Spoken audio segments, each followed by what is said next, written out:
In the 19th century, most army officers would have a need to write, and so therefore would need a travelling inkwell, something which was secure enough to stop the ink tipping out or spilling, so a good fixing to the lid.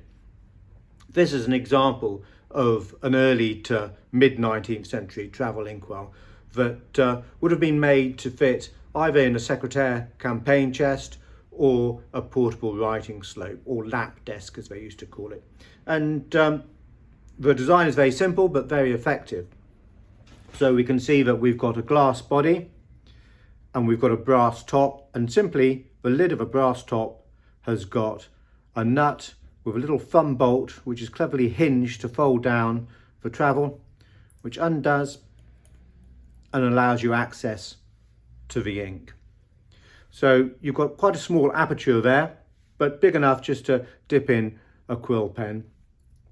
The inside of a lid originally would have had a cork or perhaps a pad of rubber, just to cushion the seal and make sure that it's really watertight.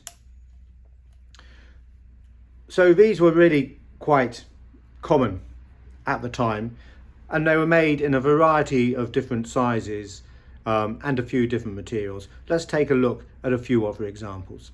So here we've got 7 examples of this form of inkwell, and probably the most common sort you'll see is this example, which is brass on top of a glass body.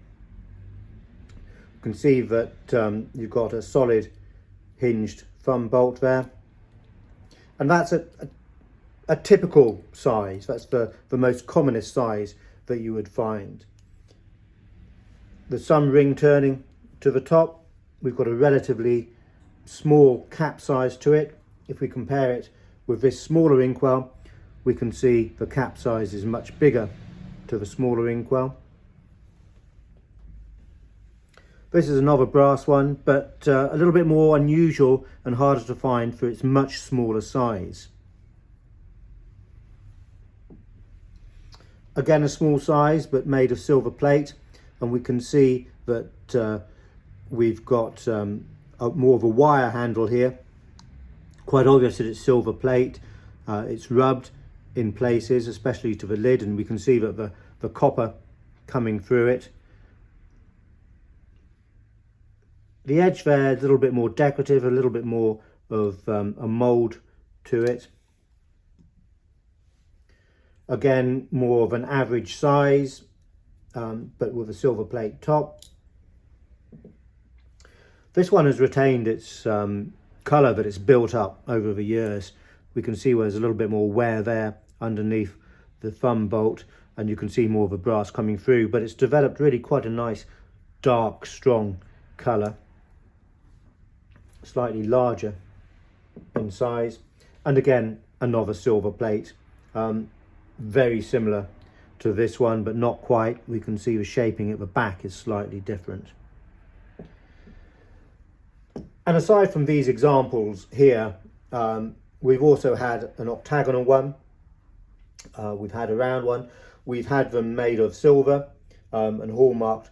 The silver ones mostly tend to come out of fitted dressing cases, where you'd have a variety of silver topped glass jars and other items, and you'd probably have a little travel inkwell in there.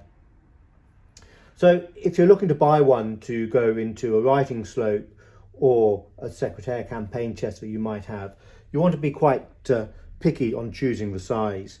So your Secreataire desk would typically have a drawer which would have a number of dividers and perhaps a pen tray, and your inkwell would go in there. Stop it moving around too much, and you want to get the size as close to the divider size as possible. So if you're interested in writing and inkwells, I mean, you could form a collection quite easily just on travelling inkwells. We've seen in other videos that we've posted that at the end of the 19th century, beginning of the 20th century, there was a variety of novelty inkwells that were produced. You also find them in Treen, and other materials. So there's really quite a large scope there for the collector to get interested in. These are very nice inkwells. As I said, they're typically early to mid 19th century. The brass one's more common. This size probably easier to find than the smaller or much larger. And they would have been quite important to the traveller or the army officer in the 19th century. Keep his ink nice and secure whilst he's travelling.